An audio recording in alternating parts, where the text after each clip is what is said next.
Next Chapter Podcasts presents the Play On podcast series, King Lear. Episode 1, Heave My Heart Into My Mouth. For the best listening experience, be sure to use headphones or earbuds. Just look with your ears.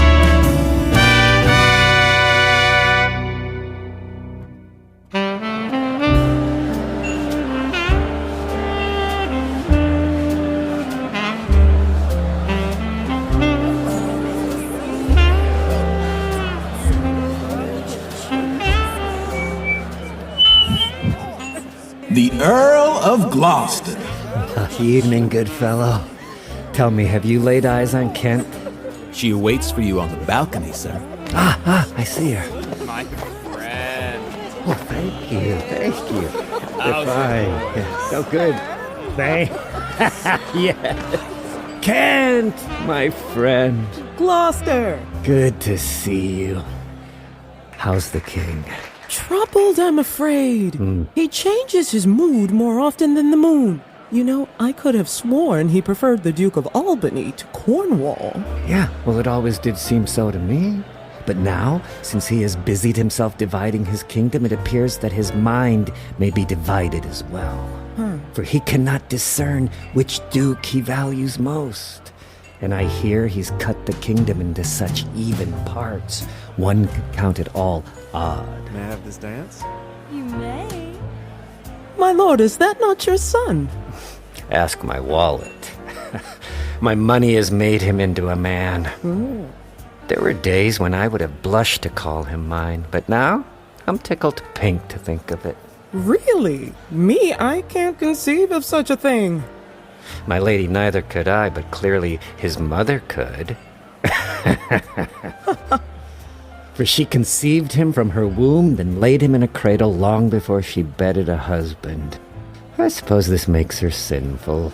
Perhaps, but her sins may be forgiven since the boy seems blessed. Wait till you meet my eldest. He was born under lawful bond and has been the spark in mine eyes ever since he was a sprout. They are both dear to me. My lord! Oh, thank you very much, thank you. Although this one, the bastard, came into the world wild as weeds, for his mother had the face of a flower. She and I did roll around in the hay, which made making him good sport.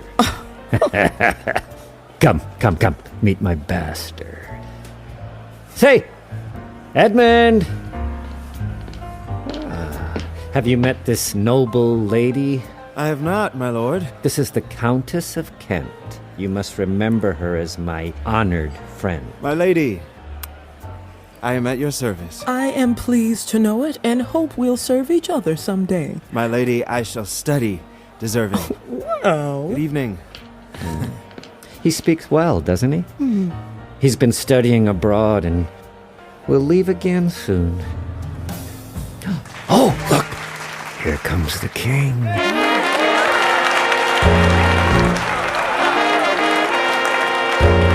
Attention! All stand in honor of the royal family.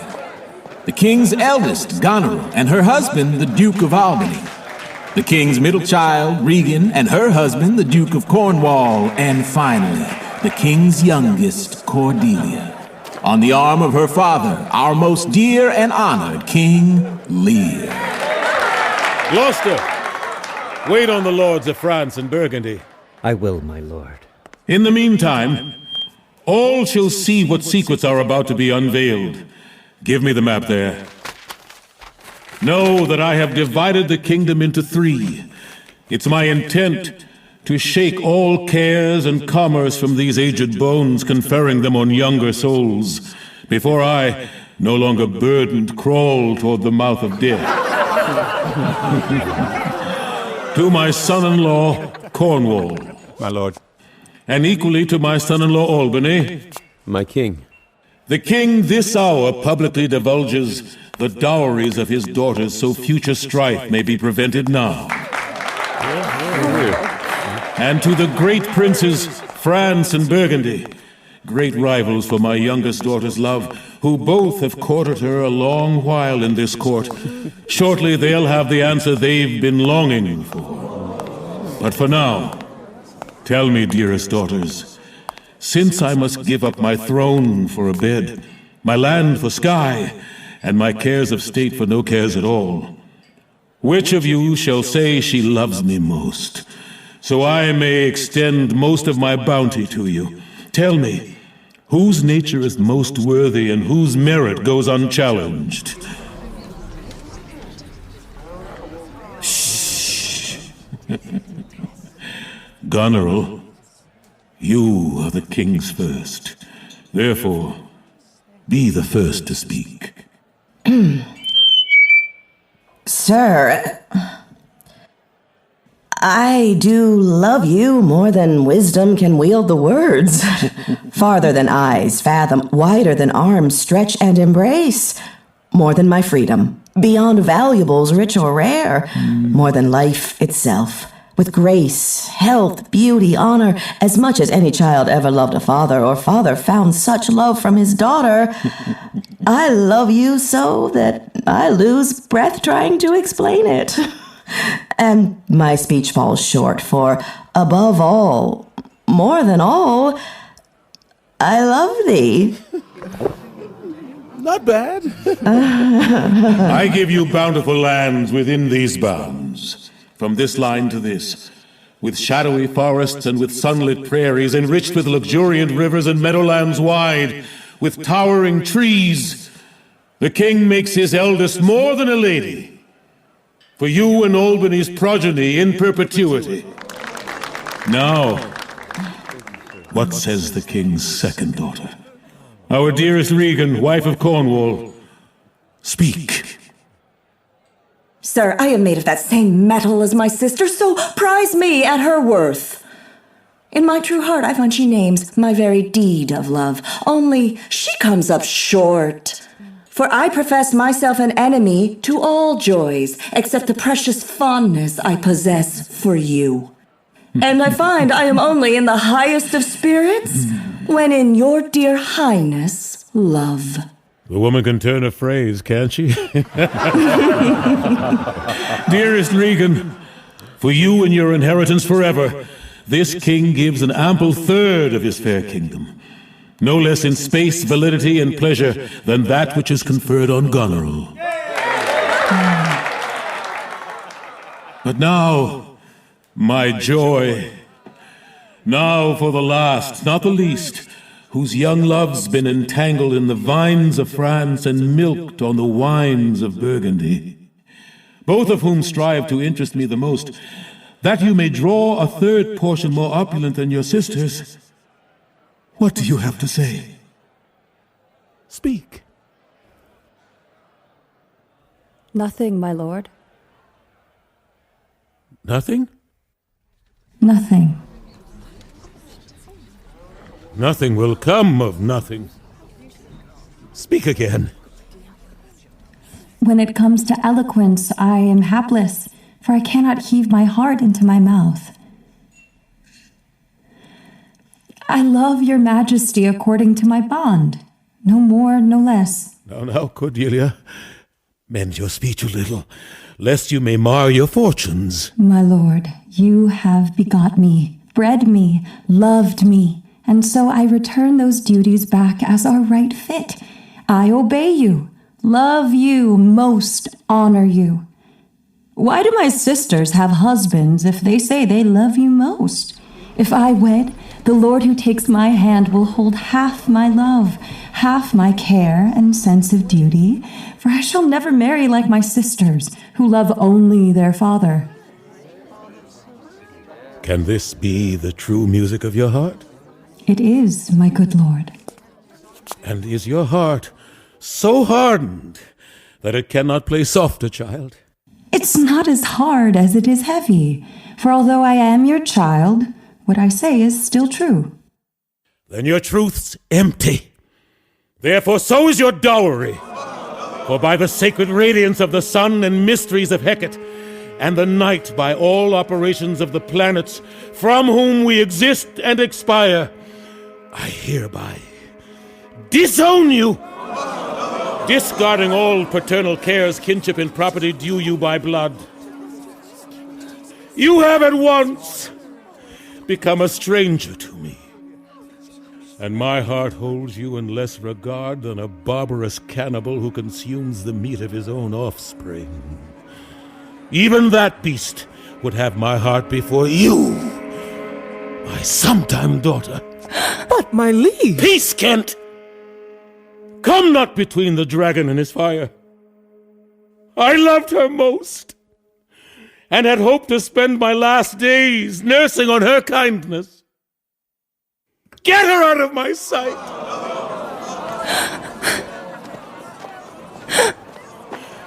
Only the grave now can bring me peace.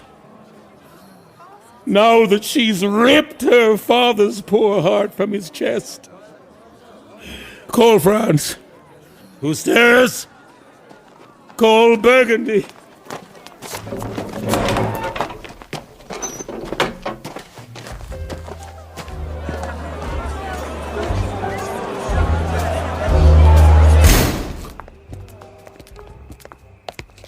Cornwall and Albany, you each have a daughter's dowry.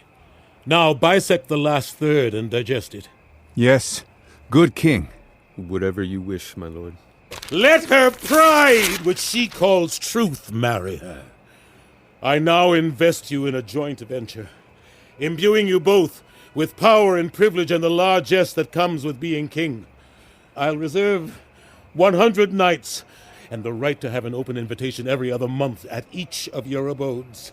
And when I tire of one, the other shall make her house my home. Further, since I am king, I shall retain the name and all additions that go with it. I still rule over my revenue, but the rest, whatever's left, beloved sons, is yours. To confirm, you each may wear half of this, my ancient crown. Royal Lear, whom I have ever honored as my only king, loved like a father, followed as my master, and as my great patron, thought of in my prayers. I know where you're headed, Kent. But I've already bent my bow and drawn my arrow. Make from the shaft. I'd rather it leapt in the air and the arrow's head strike me in the pit of my heart than for I to be unmannerly when you are mad. But I must, for your sake, my lord, protest this performance. Tell me, what do you hope to accomplish by acting mad, old man?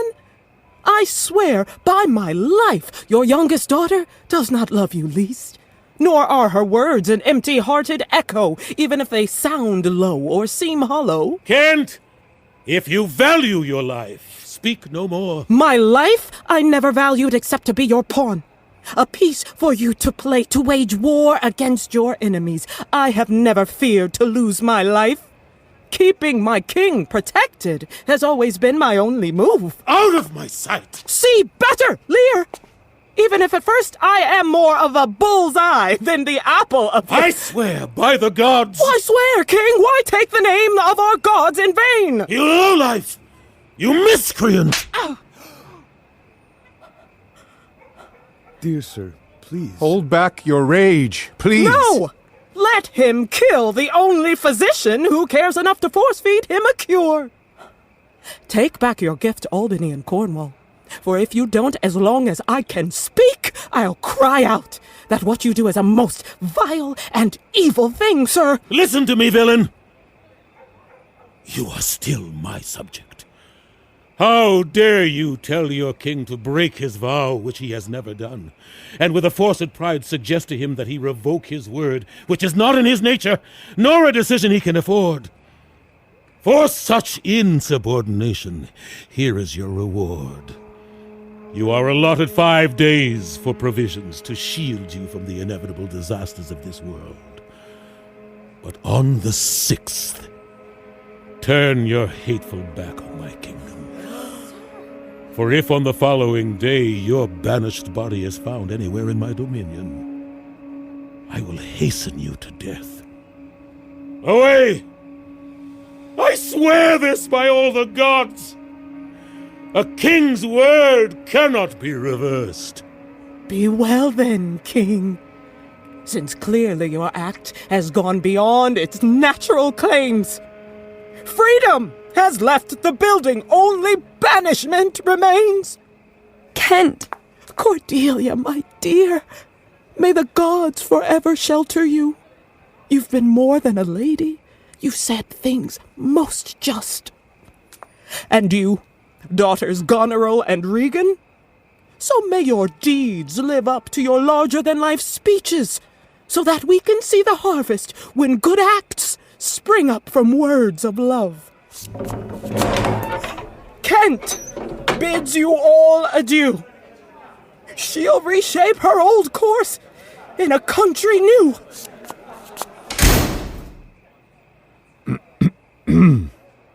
Here stands France and Burgundy, my noble lord.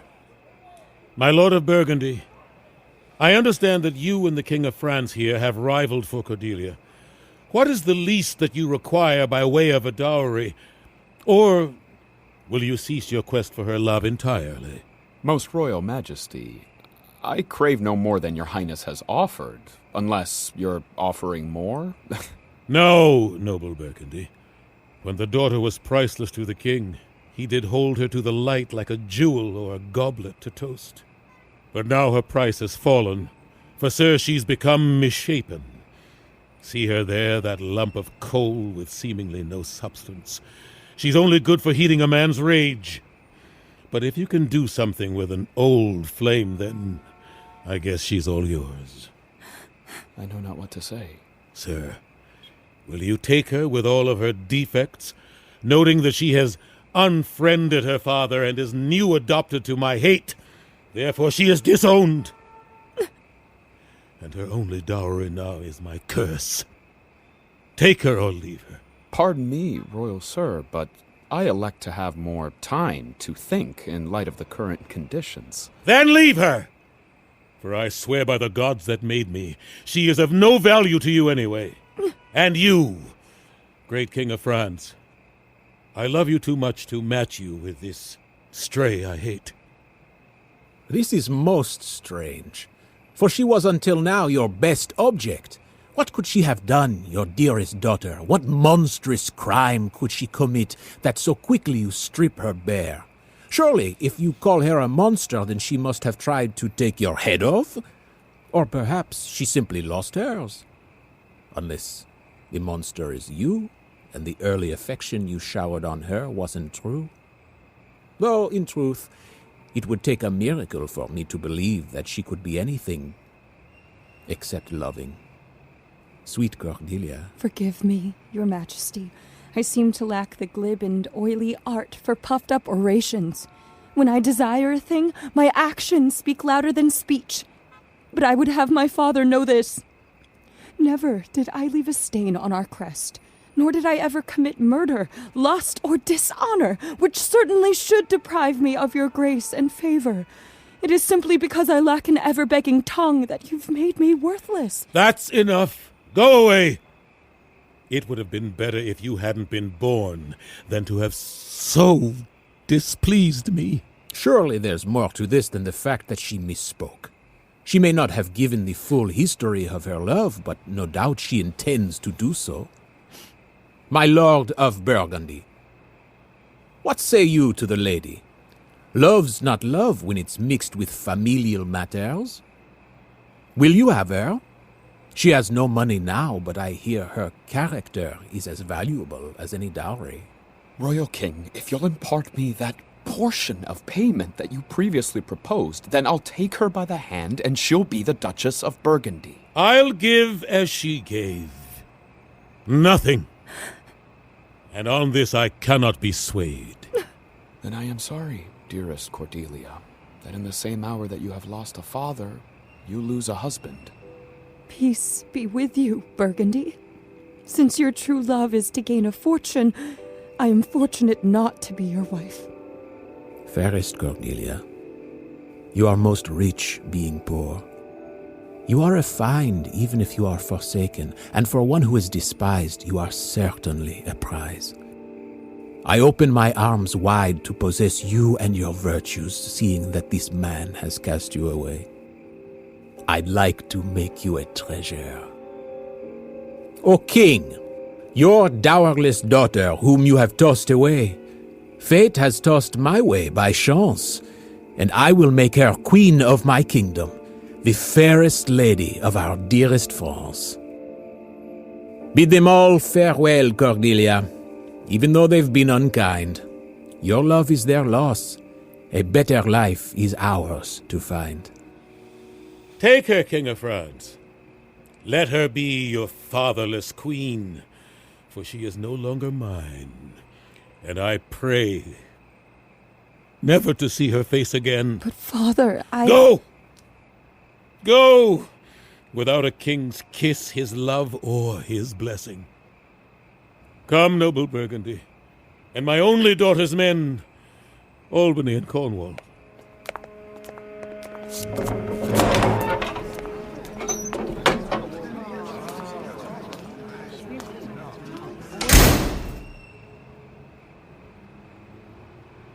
Bid farewell to your sisters, Cordelia.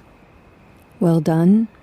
You are now the jewels in his crown, and I am only tears. Cordelia leaves you, knowing what you truly are. Love our father well. I commit him to the nursery of your bosom, since you both profess to loving him most. I would prefer him to a better place. But alas, farewell to you both. Do you dare tell us what our duty is? Let your study be to please your husband, who has taken you in out of charity. You did not obey our father, and therefore deserve the punishment handed down to you. Time will unfold the wrinkles in your plan and in your faces. You can hide behind deceitful lips, but sooner or later your own swift-moving tongues will cut off your own necks. Have a splendid life.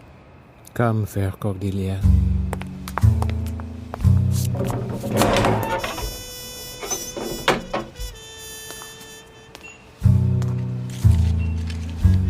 Sister, we have much to discuss concerning things that have just developed here.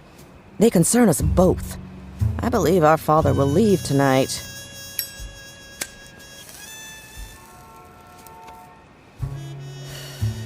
Yes, he will. For he's staying with you. Next month, he's ours. I'm sure you've noticed how his mood swings more with age. We must keep a closer eye on him. It's no secret he loved our sister most, and we must note that banishing her was poor judgment on his part. There's a sickness that comes with age. Though, I think his real illness is vanity. For even when he stops to look at his face in the glass, he never sees himself. Let us be honest. Even in his prime, our father was a pill. And now that he's old, we must try to swallow his imperfections, even those that have matured into deep-rooted habits. For this is the hard-shelled crabbiness that comes with being a curmudgeon. We are certain to witness more erratic outbursts, like his sudden banishment of Kent? What was that? Let us put our heads together and map out a plan, just in case he refuses to surrender his power and turns on us. Shall we think more on this? Indeed. Then we shall strike when the iron is oh so hot. Ready, my things. Prepare my car. Speak thy gun.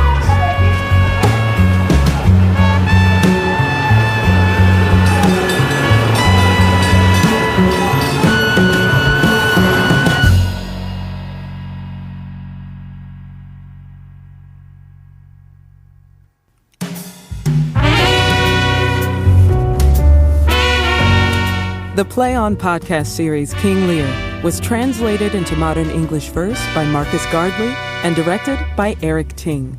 The cast is as follows: Keith David as King Lear, Bernard White as the Earl of Gloucester, Aldo Billingsley as the Fool, Christiana Clark as the Earl of Kent, Gina Daniels as Goneril, Francesca Fernandez McKenzie as Cordelia, Lance Gardner as Oswald and the King of France, Daniel Jose Molina as Edgar and the Duke of Burgundy, J.D. Mollison as the Duke of Albany and the Doctor, Tramel Tillman as Edmund, Amy Kimwashki as Regan, Rex Young as the Duke of Cornwall. Casting by the Telsey Office, Karen Castle, CSA, and Ada Karamanyan. Voice and text coach, Rebecca Clark-Carey. Episode scripts were adapted and produced by Marcus Gardley and Catherine Eaton. Original music, sound design, and sound mix by Lindsay Jones. Sound engineering by Sadaharu Yagi. Additional engineering by Daniel Ben Shimon. Mix engineer and dialogue editor Larry Walsh. Podcast mastering by Greg Cortez at New Monkey Studio. Line producer Jordan Moore. Managing producer Robert Capadona. Senior producer Miriam Lauba. Executive producer Michael Goodfriend. The Senior Manager of Business Operations and Partnerships at Next Chapter Podcast is Sally Cade Holmes. The Play On podcast series King Lear is produced by Next Chapter Podcasts and is made possible by the generous support of the Hits Foundation. Visit ncpodcasts.com for more about the Play On podcast series. Visit playonshakespeare.org for more about Play On Shakespeare. Hear more about the Play On Shakespeare podcast series by listening to bonus content at ncpodcasts.com, where you'll find interviews with the artists, producers, and engineers who brought it all to life. And remember, anyone can see how this world works. Just look with your ears.